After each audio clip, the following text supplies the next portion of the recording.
Главные события уходящей среды 3 июня в материалах наших корреспондентов. Это итоги дня. В студии Петр Васильев. Здравствуйте. Коротко о темах. В Якутии вывели первый кофердам Ленского моста в русло реки. В исторической операции задействовали 120 человек. Свое столетие отметил ветеран Великой Отечественной войны якутянин Кирилл Павлов. Ему вручили почетный знак долгожителя республики. Отопительный сезон в Якутии только завершился, а коммунальщики уже готовятся к следующему. С 1 июня специалисты проводят гидравлические испытания магистралей. Более 6 тысяч медицинских работников планируется привлечь для работы в сельской местности по программам «Земский доктор» и «Земский фельдшер». Узнаем подробности. Готовы покорять природу. В Якутске прошел туристический слет школьников «Горизонты долины Туймада». И начнем мы с одного из главных событий страны. В северной столице начал свою работу Петербургский международный экономический форум. Уникальное событие в мире экономики и бизнеса.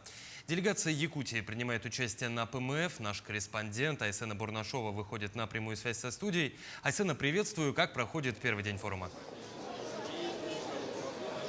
Приветствую, Петр. Здравствуйте, уважаемая студия. Ну что ж, вновь Экспо-форум, вновь ПМФ. В этом году он проходит в 29-й раз. И главный девиз форума – прагматичный диалог, путь к стабильному будущему. И не случайно на форуме в этом году присутствуют представители из 130 стран мира, включая гостей из Соединенных Штатов Америки, Франции, Германии.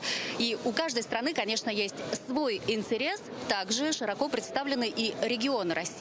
Так, например, Якутия уже подписала соглашение с компанией «Саханефть», которая входит в группу компаний ИНК, Иркутской нефтяной компании. Ключевым направлением соглашения станет реализация программы по расселению лесного бизона в бассейне реки Намана.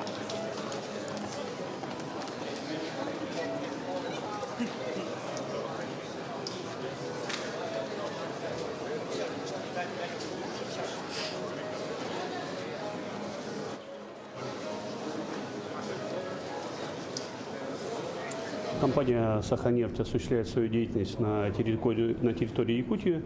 С момента своего основания мы активно поддерживаем социально значимые проекты республики, активно участвуем в них. Большое значение уделяется именно экологическим проектам. Соглашение, которое сейчас было подписано, оно расширяет деятельность компании «Саханефть» в участии в проекте по сохранению и восстановлению популяции лесного бизона. Соответственно, данный проект мы поддерживаем с 2024 года. Он является долгосрочной нашей инициативой в рамках устойчивого развития. Форум пройдет с 3 по 6 июня. Впереди насыщенная программа, ряд деловых сессий, ряд подписаний соглашений, ряд деловых встреч с руководителями крупнейших российских компаний. Якутия на форуме этого года планирует подписать около 30 соглашений. Планируется участие в ряде сессий, подписание соглашений, встречи.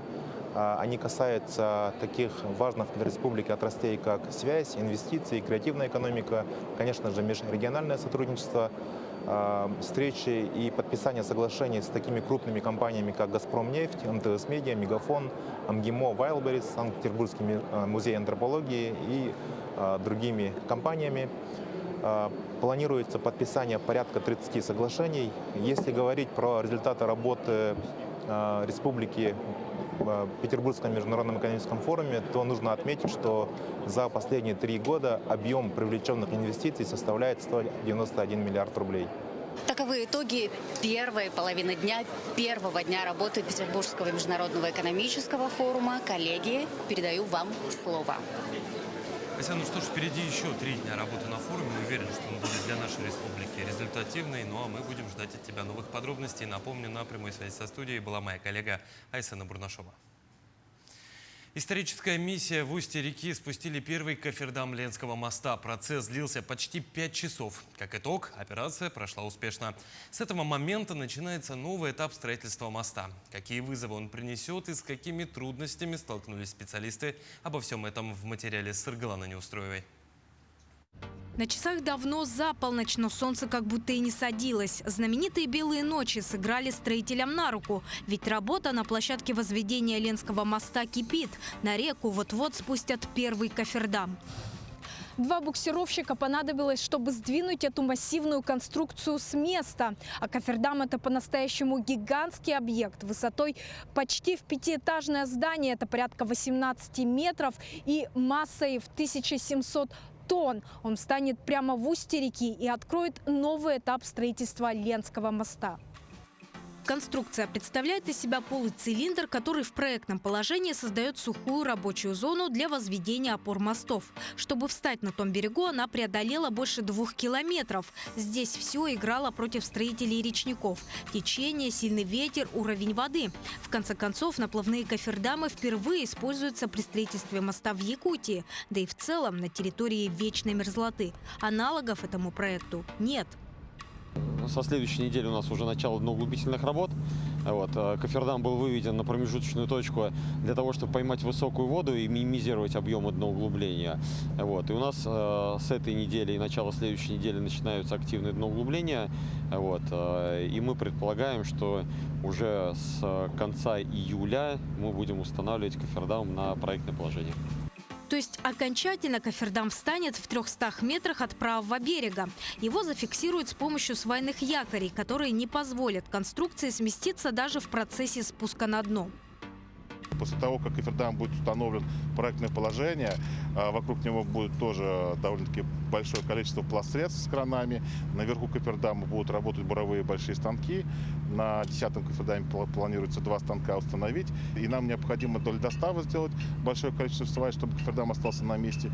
Ну и, соответственно, до ледохода следующего года нам нужно выполнить полный комплекс работ по сооружению буробетонных свай и устройству железобетонной плиты. Иными словами, произойдет то, чего так долго ждали жители республики – работы на самой воде.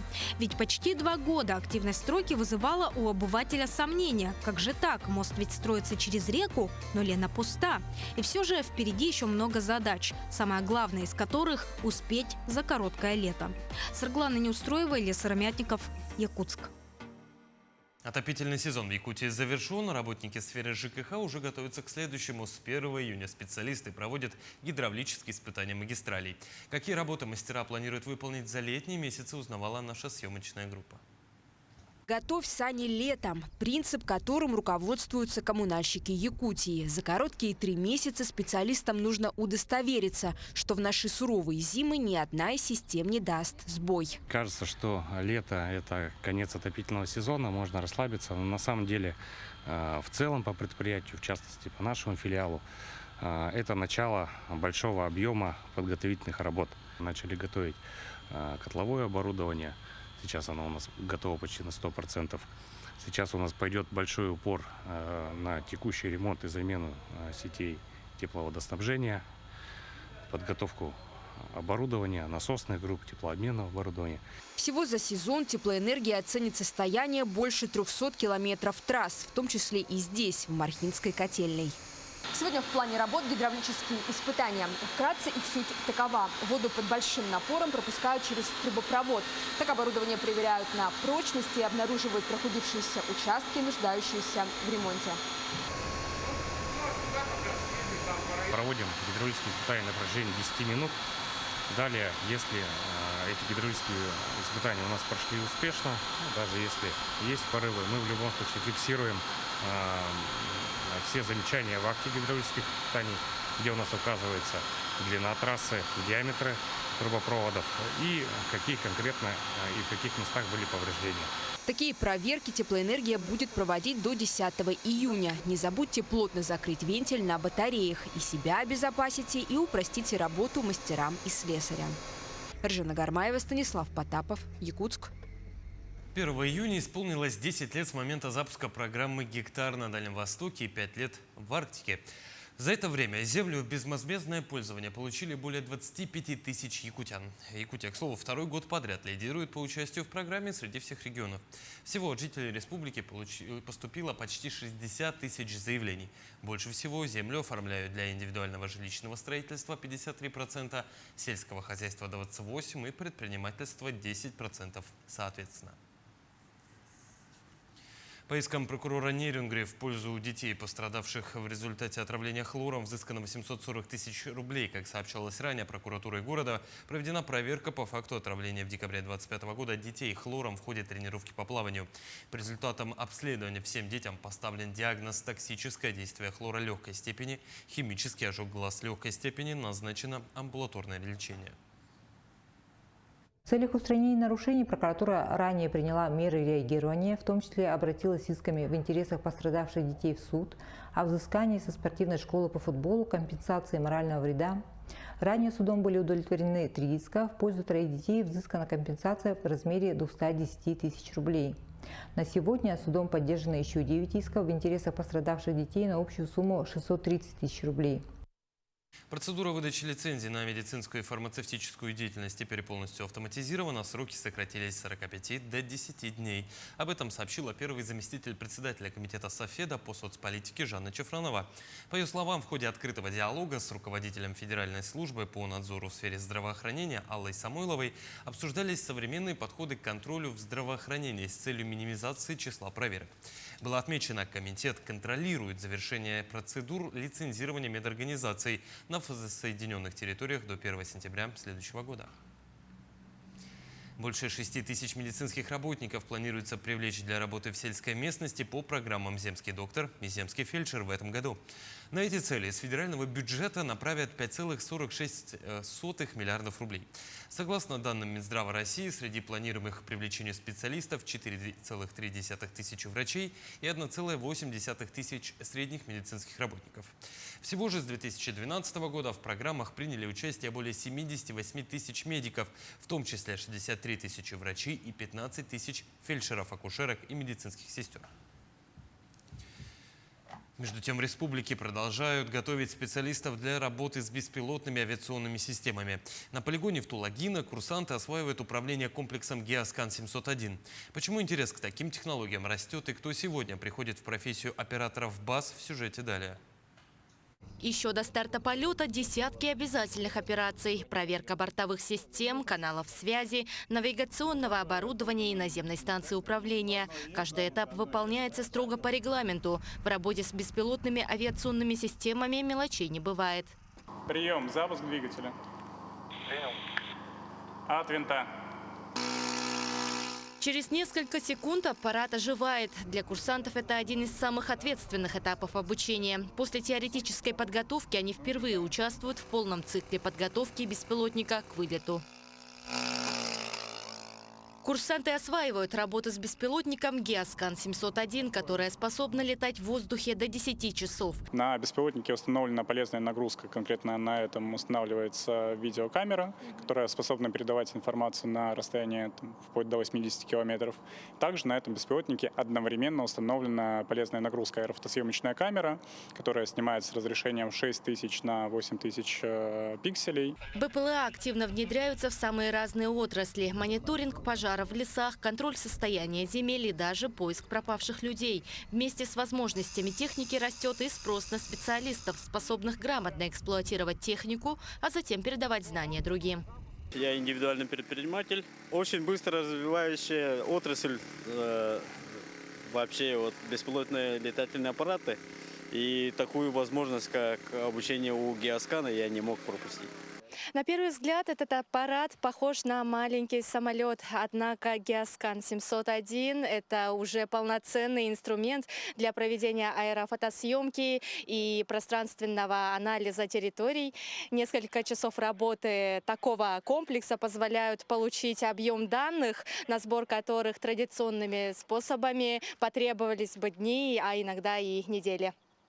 За время курса слушатели изучили устройство комплексов Геоскан-201 и 701, также правила эксплуатации, требования безопасности, а затем закрепили знания на практике. Студент 3-го курса Якутского колледжа связи по направлению оператора БПЛА и БАС. Конечно, 701 и 201 провел для меня фурор, вау, ощущения, потому что, казалось бы, это и правда цельный большой самолет. Но и это, конечно, намного сложнее, чем запускать обычный квадрокоптер. Сегодня беспилотная авиация становится одним из наиболее динамично развивающихся направлений. И подготовка специалистов, способных управлять такими системами, уже становится частью технологического будущего региона. Даяна Федорова, Нюргун Старостин, Тулагина Кильдямский, Наслек. Участник Великой Отечественной войны Кирилл Павлов сегодня отметил свой столетний юбилей. Он стал 22-м якутянином, перешагнувшим вековой рубеж, а также самым младшим из ныне живущих участников Великой Отечественной войны в Якутии. Кирилл Павлов в 1944-м был призван в ряды советской армии, участвовал в разгроме Квантунской армии в войне с Японией. После войны занимал руководящие должности и избирался депутатом Верховного Совета. Кирилл Павлов – отец 5 детей, дедушка 10 внуков и прадедушка 23 правнуков. Мы сегодня хотим от всей души сердечно поздравить нашего уважаемого Кирилла Егоровича с его днем рождения и, конечно же, выразить слова благодарности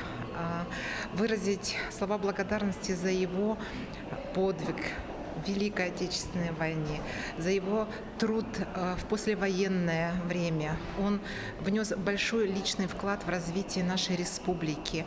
И уже позднее очень большую активную работу проводил и проводит по патриотическому воспитанию. Около сотни детей младшего звена борются за звание победителя регионального этапа чемпионата по скоростному счету. Олимпиада по ментальной арифметике проходит в школе номер 39 в Якутске, где участвуют ребята от 6 до 12 лет. Причем не только из районов республики, но также из Забайкалья. Интеллектуальный чемпионат состоит из 6 этапов, где дети по технике специального счета должны найти правильные решения сложных заданий. Кстати, занятие ментальной арифметикой формирует визуально-пространственное мышление и улучшает концентрацию внимания.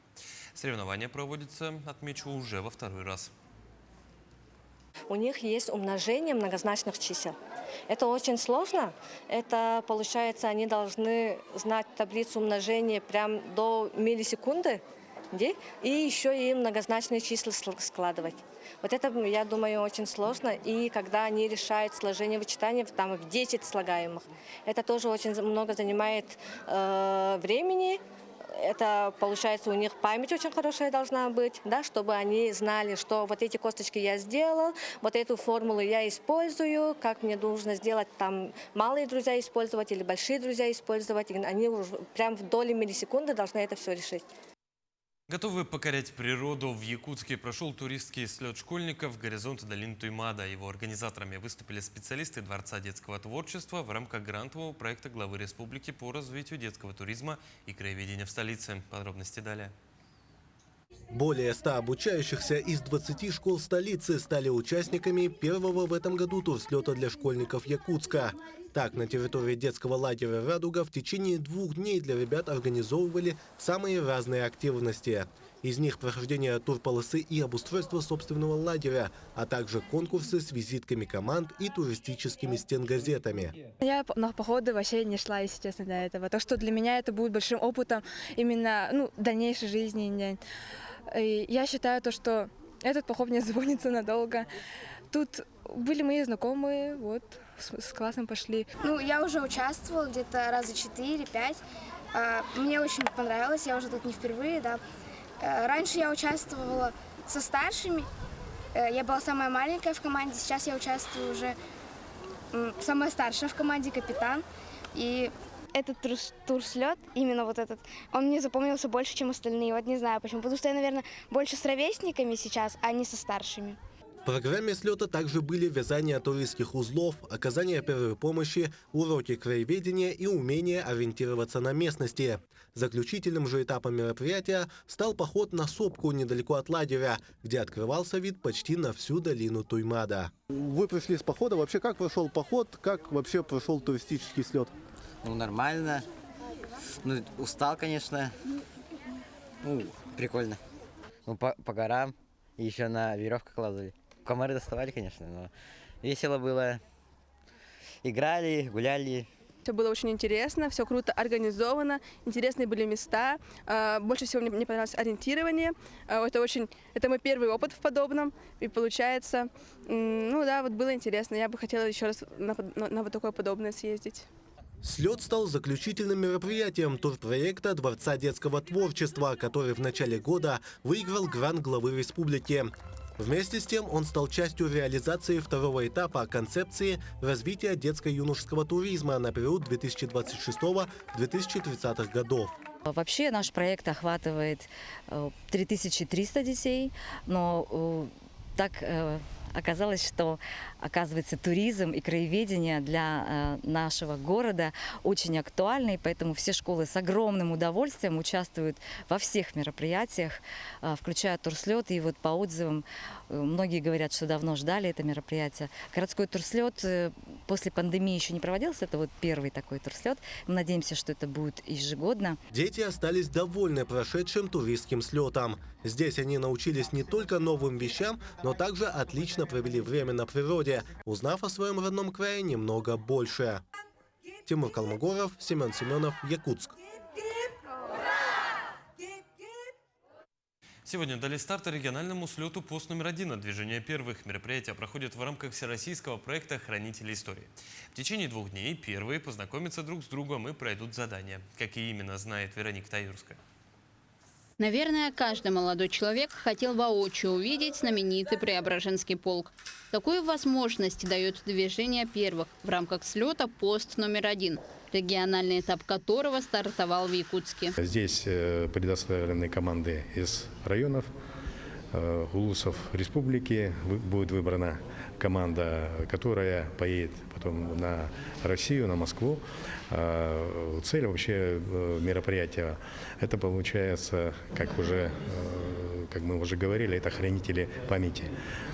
Хранители памяти – это наша молодежь, и она участие на мероприятии, торжественное возложение гирлянд, цветов, какие-то иные мероприятия. В течение 2 дней 6 команд из городов Якутии будут соревноваться в технике обращения с оружием, нести почетный караул у памятных мест и многое другое. Лучшая команда получит право представлять республику на всероссийском уровне.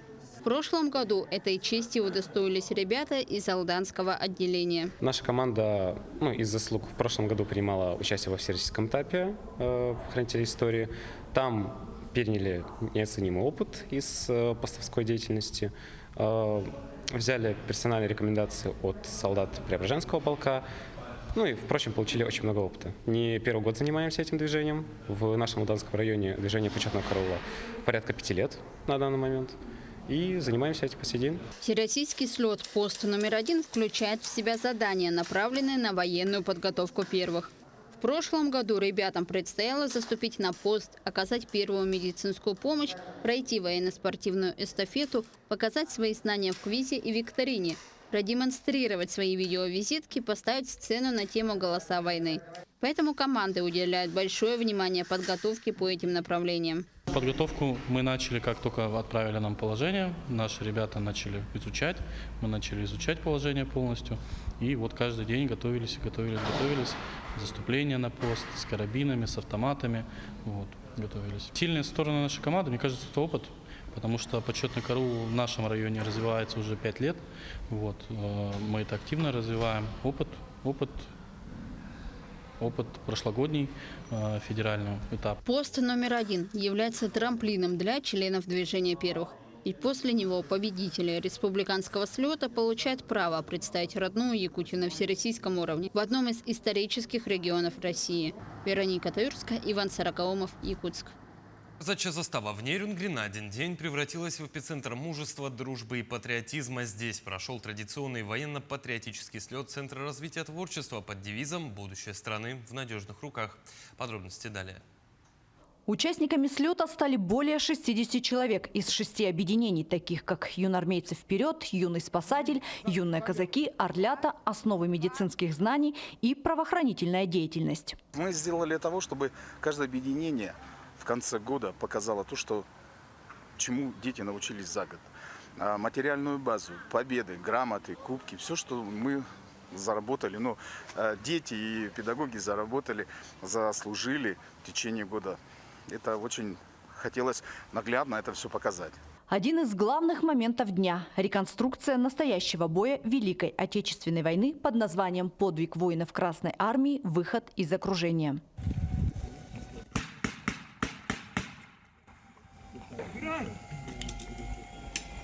В военно-спортивной игре на Кубок Атамана ребята преодолели несколько этапов. Полосу препятствий армейского образца, разборку и сборку автомата Калашникова, метание гранаты, метание ножей и стрельбу из пневматической винтовки. Все воины продемонстрировали хорошую подготовку и командную сплоченность. Мы решили на следующий год заложить деньги в бюджет, может, и ЦРДТЮ, и района, и провести в следующем году, 23 июня примерно, в день начала операции «Багратион», мы хотим провести большую реконструкцию с участием благовещенских реконструкторов, хабаровских, наших друзей, наших товарищей, с которыми мы общаемся. Мы уже их пригласили, то есть предварительно они согласны на следующий год сделать для Нерюнгринского района, для горожан, сделать такой праздник, бой Великой Отечественной войны с участием 20-30 человек. Военизированная игра «Тропа героев» выявила победителей. Почетное 3-е место заняли юные спасатели. На 2-м месте представители объединения «Всходы». И главный приз и 1-е место заслуженно завоевали воспитанники военно-патриотического клуба «Беркут». Ирина Жданова, Захар Головин, Нерюнгри. Таким увидели этот день наши корреспонденты. Ну а я с вами прощаюсь. До встречи.